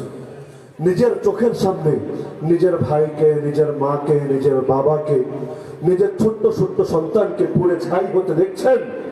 একটা মানুষকে বিভিন্ন ভাবেই মারা যায়, তবে আমার ধারণা আগুনে পুড়িয়ে মারার দৃশ্যটা সবচাইতে বেশি বিভৎস। এমনকি আমি নিজে পর্যন্ত পর্দার মধ্যে, স্ক্রিনের মধ্যে দৃশ্য দেখলেও সইতে পারি। এই আরাকানের মধ্যে অনেক রোহিঙ্গাকে পুড়িয়ে মারার দৃশ্য হয়তো আপনারাও দেখেছেন। পৃথিবীতে জবাইয়ের দৃশ্য হয়তো কিছুটা সহ্য করতে পারবেন, ফাঁসির দৃশ্য হয়তো কিছুটা সহ্য করতে পারবেন, ইলেকট্রিক শক দিয়ে মারার দৃশ্য হয়তো কিছুটা সহ্য করতে পারবেন, বুলেট দিয়ে দেহকে ধাঁধরা করে মারার দৃশ্য হয়তো কিছুটা সহ্য করতে পারবেন। কিন্তু চোখের সামনে কাউকে আগুনে পুড়ে যখন ছাই হতে দেখবেন, তার আর্তনাদগুলো আপনার কানে ভেসে আসবে। আমার মনে হয় পাথর দিলেও সেই দৃশ্য সইতে পারবে। কিন্তু চোখের সামনে এত মানুষকে পুরে ছাই হতে দেখছেন, তারপর মুসলিম মানুষগুলো একটা মানুষ ইমানের ব্যাপারে আপোষ করছেন। অথচ ইসলামের মাসালা হলো জান বাঁচানোর জন্য অন্তরের মধ্যে ইমান রেখে মুখের মধ্যে শুধু জান বাঁচানোর জন্য এমন কথা বলা যায় যেই কথা বললে ওরা জানে ছেড়ে দেয়। কোরআনের মধ্যে আমরা জানিয়েছি, কিন্তু এক হলো রুখসত সুযোগ, আর এক হলো আজিমা দৃঢ় প্রতিজ্ঞা। এই বান্দারা মুসলিম হতে পারেন, কিন্তু কেউ ছাড়ের পথে হাঁটেননি, সকলে আজিমাতকে দৃঢ়ভাবে আঁকড়ে ধরেছে। একের পর এক আগুনে ফেলা হচ্ছে, চিৎকার কানে ভেসে আসছে, বিভৎস দৃশ্য প্রত্যক্ষ করছেন, তারপর আল্লাহর কোন বান্দা ঈমান ছাড়ছেন। সিরিয়া এক নারীর আলোচনা কয়েকদিন আগে মিডিয়ায় আসে। সেই নারী প্রত্যেক রাত্রে ঘুমানোর সময় বোরকা পরে, হিজাব লাগিয়ে, মেকআপ লাগিয়ে, হাত মোজা পা মোজা পরে ঘুমাতে যায়। এভাবে মাসের পর মাস, বছরের পর বছর পার হয়ে যাচ্ছে। তাকে জিজ্ঞেস করা হলো, আপনি ঘরের মধ্যে নিরাপদে ঘুমাচ্ছেন, পর্দার সাথে ঘুমাচ্ছেন, এখানে আপনাকে বাইরের কোনো লোক দেখার কোনো সম্ভাবনা নাই, যারা আছে তারা সবাই আপনার ফ্যামিলির মেম্বার, তারা ঘরের মধ্যে ঘুমাতে যাওয়ার সময় আপনি কেন এত কঠিন পর্দা করেন, যেখানে এই যুগের মুসলমানদেরকে জোর করেও পর্দার বিধানের মধ্যে আনা যায় না? সেই নারী জবাব দিল, আরে দেখো, এমন রাত তো কমই যায় যেই রাত্রে আমাদের আকাশে জালিমদের বিমানগুলো ওড়ে না। তোদের জঙ্গি বিমান, ওদের ফাইটার, ওদের ড্রোন এমন হতে পারে যে কোনো দিন রাতের বেলা এসে আমার ছাদের উপর বোম্বিং করে চলে যাবে। একবার যে ঘুমাবো সেই ঘুম থেকে কোনোদিন উঠতে পারবো না। সেই বোমার আঘাত এসে সব কিছুকে বিধ্বস্ত করে দিয়ে যাবে। ভোরবেলা সকল মিডিয়া আসবে, আরে সেই সময় যদি আমার দেহটা খোলা থাকে, আমার গায়ে যদি পর্যাপ্ত কাপড় চোপড় না থাকে, সারা দুনিয়া, আমি সারা জীবন এই দেহটা দুনিয়ার কোনো পর পুরুষকে দেখতে দিলাম না, কিন্তু শাহাদাতের পর আমি জান্নাতের সবুজ পাখি হয়ে যাওয়ার পর গোটা দুনিয়া আমার দেহ দেখবে। এটা দেখে এক একজন এক এক মন্তব্য করবে। কেউ বলবে, আরে মেয়েটা এত সুন্দর ছিল, কেউ বলবে মেয়েটা এত স্বাস্থ্যবান ছিল, কত মানুষ কত কথা বলবে। আরে মরার পর আমার এই পর্দাহীনতা হবে, মরার পর আমার দেহ কোনো পর পুরুষকে দেখবে, এটা তো আমার ঈমান মেনে নেয় না। এক মুসলিম নারী 4 বছর পর্যন্ত আমেরিকার জেলখানার মধ্যে যতক্ষণ ছেলের ভিতর ছিলেন, এক মুহূর্তের জন্য চেহারা থেকে নেকাব সরান। পরে তার সাক্ষাৎকার নেওয়া হলো। আপনি জেলের মধ্যে মানুষের এমনি এত কষ্ট, শারীরিক কষ্ট, মানসিক কষ্ট, কত ভাবে টর্চার, তারপর আপনি এক মুহূর্তের জন্য ছেলের ভিতর চেহারা থেকে নেকাব সরাননি কেন? সে জবাব দিল, দেখো, আমার ছেলের এক প্রান্তে সিসি ক্যামেরা লাগানো ছিল, যেই দ্বীনের জন্য, যেই ঈমানের জন্য, আমার আল্লাহর বিধানের হেফাজতের জন্য আজকে আমি আমেরিকার জেলে, আজকে আমি জালিমদের কারাগারে। এখন সেই জেলে আসার পর আমি যদি সেই দ্বীনকে ছেড়ে দেই, সেই দ্বীনের আদর্শকে ছেড়ে দেই, এই জালিমরা যদি আমার চেহারা দেখে, আমার তো সব বেকার হয়ে যায়। তো এভাবে আসহাবুল উখদুদের মধ্যে সেই জালিম বাদশার আদেশে একের পর এক সবাইকে ফেলা হচ্ছে, কিন্তু দ্বীনের কারণে যেহেতু এই শাস্তি, যার কারণে শাস্তি দেখে কেউ ঈমান ছাড়ছে। আর দুনিয়ার মধ্যে পরীক্ষা আসা কবুল হওয়ার আলাম। সহিহ বুখারীর হাদিস, আশাদ্দুন নাসি বালাআন আল আম্বিয়া সুম্মা আল্লাযীনা ইয়ালুনাহুম সুম্মা আল্লাযীনা ইয়ালুনাহুম। সবচাইতে কঠিন পরীক্ষা আক্রান্ত হন নবীরা, এরপর যারা নবীদের যত কাছে তাদের পরীক্ষা তত বেশি। নবীরে যদি জেল খাটতে হয়, আমি জেল খাটাকে আমার জন্য ব্যর্থতা? কোন নবীর মাথায় করাত রেখে যদি তার দেহকে দ্বিখণ্ডিত করে ফেলা হয়, আমার দেহকে বুলেটের আঘাতে ঝাঁঝরা করাকে আমার জন্য লজ্জার? আরে আল্লাহ তাআলা তো সুযোগ করে দিয়েছেন, আমি ইনশাআল্লাহ কিয়ামতের দিন সেই শহীদ নবীদের কাতারে শামিল হব, আমি কিয়ামতের দিন শহীদ হামজার কাতারে শামিল হব। এটা তো মুসলমানের জন্য ব্যর্থতা না? কিন্তু এভাবে একের পরে যখন ফেলা হচ্ছে, শেষের দিকে এক নারী সিরিয়ার আসে, সেই নারীকে আগুনে ফেলা হবে। সেই নারী একবার তাকায় আগুনের দিকে, একবার তাকায় তার কোলে থাকা ফুটফুটে দুধের শিশুর চেহারা দিকে। নিজেকে নিয়ে সে পেরেশান না, দ্বীনের জন্য জীবন দিতে রাজি, কিন্তু এই বাচ্চাটার দিকে তাকিয়ে কিছুটা বিচলিত, কিছুটা উদ্বিগ্ন, কিছুটা পেরেশান। একজন মা সন্তানের প্রতি কতটা দরদি হন এটা তো ভাষায় প্রকাশ করা সম্ভব না। এই কারণেই তো আল্লাহ কোরআনে বলেছেন, ইন্নামা আমওয়ালুকুম ওয়া আওলাদুকুম ফিতনা, তোমাদের সম্পদ যেমন ফিতনা, এই সন্তানও ফিতনা। সন্তানের মুখের দিকে তাকিয়ে অনেক সময় মানুষ নিজের ঈমানের ব্যাপারে আপোষ করে বসে। একবার তাকায় আগুনের দিকে, একবার তাকায় শিশুর দিকে, মেয়েটা ভেবেই পায় না এই বাচ্চাটার কি অপরাধ।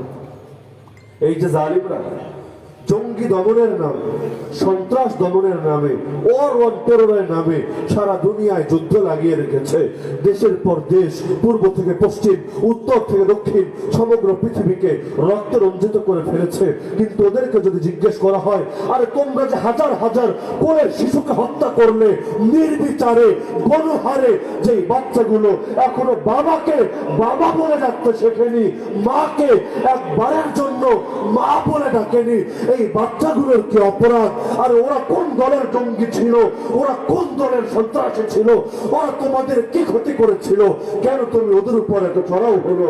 আছে কোনো জবাব? আরে আছে নাকি কোনো জবাব? এই ফেরাউনও যে ছোট ছোট বাচ্চাদের বিরুদ্ধে হত্যার সিদ্ধান্ত জারি করে দিল, কি অপরাধ ছিল ছোট শিশুর? নবী মুসা তো এখনো দুনিয়াতে আসেনি। কিতাব নাজিল হওয়া পরের কথা, নবী হওয়া পরের কথা, জিহাদের বিধান পাওয়া পরের কথা, আরে এখনো জন্মগ্রহণই করেননি, তার আগেই তার গলা কাটার ফয়সালা হয়ে গিয়েছে। তার মানে এই জালিমদের চরিত্রটাই এমন, তারা প্রত্যেক মুসলমানকে এজন্য ভয় করে যে মুসলমান আজকে হয়তো পূর্ণাঙ্গ ইসলামের কথা বলে না, মুসলমান আজকে হয়তো তার মুখে জিহাদের শব্দ উচ্চারণ করে না, কিন্তু এই মুসলমান যদি বেঁচে থাকে, হতে পারে অদূর বা সুদূর ভবিষ্যতে কোনদিন তারা আল্লাহ এবং তার রসুলের দুশ্মনদের টুটি চেপে ধরতে পারে। তো সেই নারী কিছুটা বিচলিত, কিছুটা উদ্বিগ্ন। আমার আল্লাহর কুদরত জাহির হয়ে গেল। ছোট শিশুটার জবান আল্লাহ তাআলা খুলে দিলেন। যেই আল্লাহ পাথরের জবান খুলতে পারেন, যেই আল্লাহ গাছের জবান খুলতে পারেন, যেই আল্লাহ কিয়ামতের দিন আমাদের প্রত্যেকটা অঙ্গ প্রত্যঙ্গের জবান জারি করে দিবেন, সেই আল্লাহ কি শিশুর মুখ থেকে কথা বের করতে পারেন না?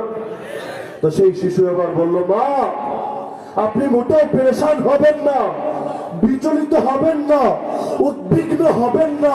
আরে আপনি যেটাকে দেখছেন আগুনের টুকরা, আরে এটা তো কোনো আগুনের টুকরা না, এটা তো জান্নাতের বাগান। আরে দেরি কেন মা, জলদি ঝাঁপিয়ে পড়েন, রবের জান্নাতে চলে আসে। তো ছোট্ট শিশুর মুখে যখন এই কথা আল্লাহ জারি করে দেন, তখন কি আর অন্তরে কোনো ভয় থাকে? সেই মা আর দেরি করলেন না, সঙ্গে সঙ্গে সেখানে ঝাঁপিয়ে পড়লেন। আল্লাহ তাআলা তাকে জান্নাতের সবুজ পাখি হিসেবে কবুল করে। ছোট দুইটা ঘটনা বলে আলোচনা রীতি জানবো। আমরা তো জীবনের সব ক্ষেত্রে চেষ্টা করি নিজেদেরকে সবকিছু থেকে একটু বাঁচানো। কিভাবে সহজ করা যায়, নামাজ কিভাবে কমানো যায়, রোজা কিভাবে না রেখে বাঁচা যায়, হজে কিভাবে 5 বছর পরে যাওয়া যায়, দাড়িটা কিভাবে মেয়েরে বিয়ে দেওয়ার পর রাখা যায়, সুন্নতি লেবাস কিভাবে একটু বুইজা সাসা হওয়ার পর ধারণ করা যায়, এমনকি জিহাদের ব্যাপারেও কিভাবে ফরজে আইন আর ফরজে কিফায়ার প্যাচ লাগিয়ে ময়দান থেকে দূরে থাকা যায়। জীবনের সব ক্ষেত্রে চেষ্টা করি নিজেদেরকে সেফ জোনে রাখার। অপরদিকে আল্লাহর নবীর সাহাবীদের আদর্শ কেমন ছিল? আর বড়দের কথা বাদ, তরুণ যুবকদের কথা বাদ, ছোট ছোট বাচ্চারা পর্যন্ত ময়দানে যাওয়ার জন্য এতটা অস্থির হয়ে থাকতো। আল্লাহর নবী যখন সারিবদ্ধ হয়ে সাহাবীদেরকে দাঁড় করাতেন যে কাকে কাকে ময়দানে নেবেন, এটা যাচাই করতেন, নির্বাচন করতেন। সেই সময় পিচ্ছি পোলাপান গুলো পায়ের গোড়ের উপর ভর না দিয়ে পায়ের মাথার উপর ভর দিয়ে নিজেদেরকে একটু লম্বা দেখানোর চেষ্টা করতেন, যাতে আল্লাহর নবী তাদেরকে একটু লম্বা ভেবে, বড় ভেবে কবুল করে নেন। একবার একটারে কবুল করলেন, কিছুটা প্রাপ্ত বয়স হয়েছে, যা পিছনের দিকে এক পিচ্ছি, সে এসে বলছে, আল্লাহ নবী আমারও নিয়ে যান, একটা বার সুযোগ দেন। নবী বলেন, আগামীতে তোকে নিব, এখন থাক, আর একটু বয়স হোক, আর একটু পরিপক্ক হ। সে বলে, আল্লাহর নবী অমুকরে নিলেন, আমার কেন নিবেন না, আমারও নিয়ে যান। বারবার পিরাপিল করছে। যখন দেখছে কোনোভাবেই নবী তাকে নিবে না, তখন বলল, হে নবী, দেখতে ছোট হলে কি হলো, আমার বাহুর বল কিন্তু বেশি। বাংলায় কয় না, ছোট মরিচের ঝাল বেশি। দেখতে ছোট হলে কি হবে, আমার বাহুবল বেশি, ওর সঙ্গে লাগিয়ে দেখেন না, ওরে এক নিমিষেই আমি মাটিতে ফেলে দিব। তো সাহাবীরা বাবা, তারাও খুশি। আল্লাহর নবীর ছোট ছোট সাহাবীরা ময়দানে যাওয়ার জন্য কতটা পাগল পাড়া হয়ে আছে। তো এবার আল্লাহর নবী তাদের মধ্যে কুস্তির আয়োজন করলেন। ঠিক আছে, তাহলে কথাই নয় কাজেই প্রমাণিত হোক কে কাকে আজকে খেলে নেয়। খেলাধুলার হুমকি দেয় না অনেকে, আরে ডাক দেয় না মৌলবাদী শক্তি, আসো আসো খেলা হবে। কিন্তু তারা জানে না এই মৌলবাদী শক্তি যেই ময়দানে খেলতে নেমেছে তাদের মোকাবেলায় যদি ফেরাউন আসে, নমরুদ আসে, স্বঘোষিত খোদাগুলোও যদি ময়দানে আসে, এই মৌলবাদী শক্তির সঙ্গে খেলার মতো শক্তি এই পৃথিবীতে আল্লাহ বানান। যারাই আসে এই মৌলবাদী শক্তির সঙ্গে খেলতে, আমার আল্লাহ নিজেই তাদেরকে খেলে দেন। ওয়াকাফাল্লাহুল মুমিনিনাল কিতাল, মুমিনদের পক্ষ হয়ে জিহাদের ময়দানে, লড়াইয়ের ময়দানে আল্লাহ নিজেই যথেষ্ট হয়েছে। এবার দুইজন নেমেছেন, লড়াই হবে। এবার ছোট সাহাবী সেই বড় সাহাবীর কানে কানে গিয়ে বললো, আমার ভাই তুমি বয়সেও বড়, শক্তিতেও বড়, যদি আমার উপর শক্তি প্রয়োগ কর কোনোদিন তোমার লগে পারবো না। কিন্তু দেখো আল্লাহর নবী তো তোমাকে কবুল করে নিয়েছে, জান্নাতের সওদা করার সুযোগ তুমি পেয়ে গেছো। আল্লাহর নবী যাকে একবার কবুল করে নিয়েছেন তাকে ফিরিয়ে দেবেন না। কিন্তু দেখো আমার ভাই, একটা বার যদি তুমি আল্লাহর জন্য স্যাক্রিফাইস করো, একটা বার যদি আল্লাহর জন্য ছোট হও, আল্লাহ তোমাকে অনেক বড় করবেন। আমরা দুজন একসাথে হাতে হাত রেখে কাঁধে কাঁধ মিলিয়ে জিহাদের ময়দানে যাওয়ার সুযোগ পাবো, জান্নাতের সওদা করার সুযোগ পাবো। ইনশাআল্লাহ একসাথে আমরা জান্নাতের সবুজ পাখি হব। এই কথা শুনে বড় সাহাবীর অন্তর গলে গেল। লড়াই শুরু হলো। তিনি কৌশলে নিজের থেকেই পরাজয় বরণ করে নিলেন। আল্লাহ নবী উভয়ের বললেন, তাইলে চল হাইয়া আলাল জিহাদ, তোর উভয় জিহাদের ময়দানে আয়। এমনকি এই ইসলাম সাক্ষী আবু জাহালের মতো এই উম্মতের ফেরাউন হিসাবে যে ব্যক্তি পরিচিত, সবচাইতে বড় জালিম, ইসলামের সবচাইতে বড় দুশমন, তার মরণ কোনো বড় বীরের হাতে হয়নি, তার মরণ আবু বকর, ওমর বা হামজার হাতে হয়নি, তার মরণ হয়েছে ছোট্ট ছোট্ট এমন দুইটা বালকের হাতে, যাদেরকে দেখার পর সহিহ বুখারীর রিওয়ায়াত সাহাবী আব্দুর রহমান বিন আউফ উল্টো চিন্তিত হয়ে গিয়েছিলেন, আজকে ছোট বাচ্চাকে দিয়ে আমি করবো কি? যদি দুটো তরুণ থাকতো ওদেরকে নিয়েও তো কিছুটা বিরক্ত দেখাতে পারতাম, কিন্তু এখন এই দুই বালককে নিরাপত্তা দেওয়া তো আলাদা দায়িত্ব হয়ে গেল।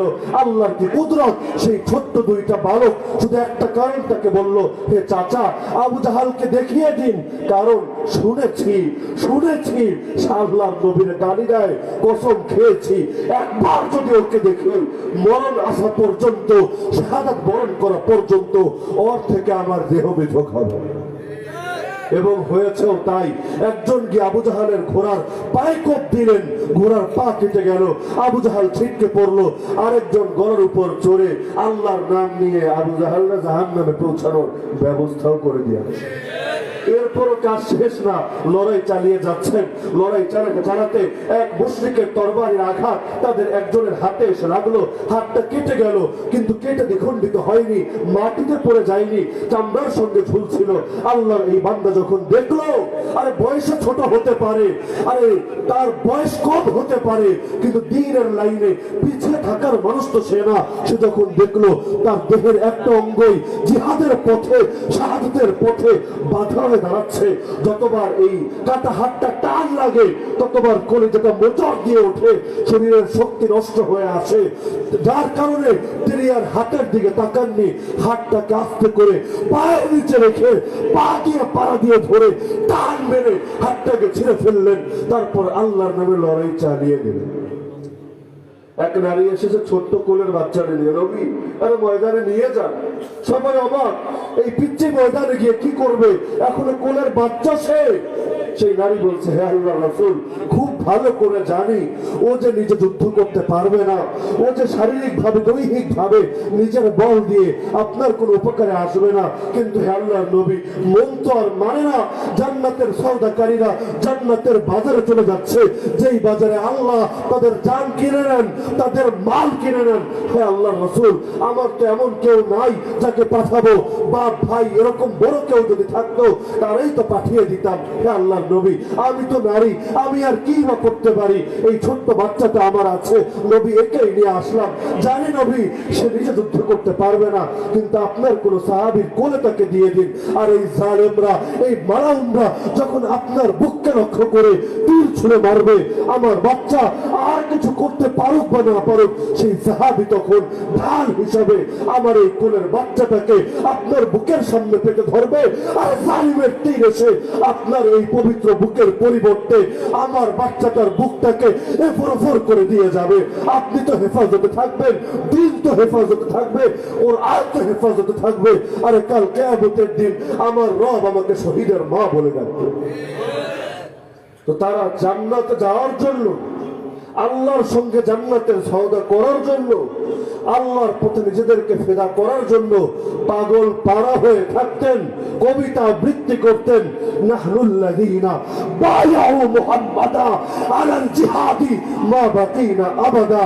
আমরা সেই জাতি যারা মুহাম্মাদের হাতে বায়াত দিয়েছি, তবে এই বায়াত কোনো শান্তির বায়াত না, এই বায়াত দুনিয়ার মধ্যে সুখের বায়াত না, আর এই বায়াত ত্যাগের বায়াত, এই বায়াত কুরবানির বায়াত, এই বায়াত জিহাদের বায়াত, এই বায়াত শাহাদাতের বায়াত। যতদিন দুনিয়াতে বেঁচে থাকবো, ততদিন দেহের মধ্যে এক ফোঁটা রক্ত থাকবে, ততদিন দেহের মধ্যে সামান্য শ্বাস প্রশ্বাস বাকি থাকবে, ততদিন আল্লাহর নবীর সঙ্গে জিহাদের ময়দানে অটল এবং অবিচল থেকে লড়াই চালিয়েই যাব।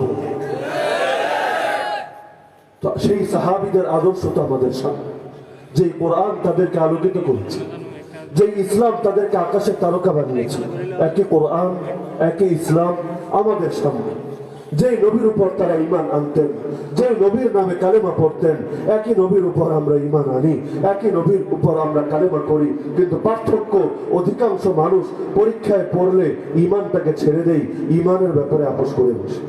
তো রাত দীর্ঘ হয়ে গিয়েছে, আলোচনা লম্বা করবো না। সর্বশেষ কথা প্রসঙ্গে একটা ঘটনা মাথায় আসলো, এটা বলে আলোচনার রীতি টানি। আমাদের বড় আকাবির ছিলেন শাইখুত তাফসীর আল্লামা আহমদ আলী লাহোরী, আল্লাহ তার কবরকে নূরে নূরান্বিত করুন। ব্রিটিশ বিরোধী জিহাদের ময়দানে যারা নেতৃত্ব দিচ্ছিলেন, তাদের মধ্যে শাইখুত তাফসীর আল্লামা আহমদ আলী লাহোরীর নামও বিশেষভাবে উল্লেখ।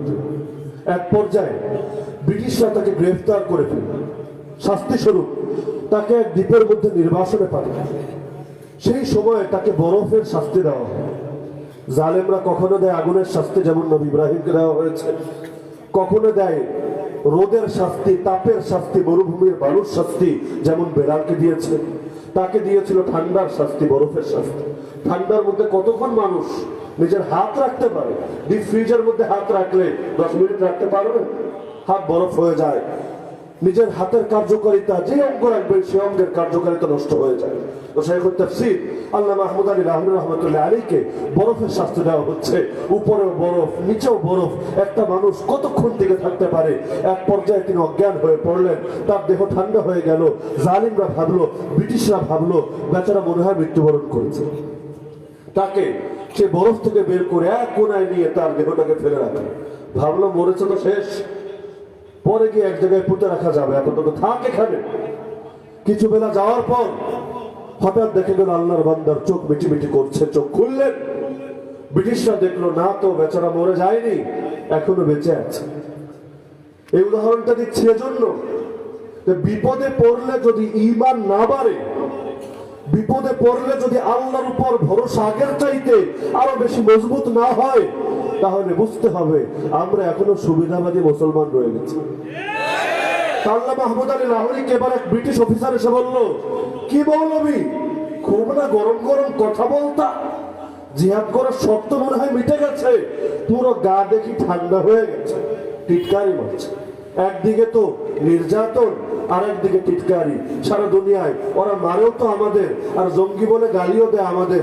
জন্মে কোনোদিন দেখলাম না কোন কাফেরের নামের শুরুতে, কোন নাস্তিকের নামের শুরুতে জঙ্গি লাগে, দেখেছেন? মাইর খাওয়ার দায়িত্ব আমাদের, গালি খাওয়ার ঠিকাদারিও আমাদের। শাইখুত তাফসীর আল্লামা আহমদ আলী লাহোরীকে নির্যাতন করেছে, এবার অন্তত একটু চুপ থাকারে না, টিটকারি মারছে। কিরে মৌলবী, গা দেখি ঠান্ডা হয়ে গেছে, আল্লাহ মাহমুদ আলী লাহোরী রহমতুল্লাহ আলাইহি সেই করুণ অবস্থায়ও চুপ করে থাকলেন না, বাতিলের সামনে নম্র স্বরে কথা বললেন না, চিৎকার করে বললেন, এই জালেম শুনে না, দেহ হয়তো ঠান্ডা হয়ে গেছে কিন্তু ঈমান তো আগের চাইতে অনেক বেশি গরম হয়ে গেছে। سبيلنا سبيلنا طريقنا طريقنا أمريكا دلالنا أرادا رجلنا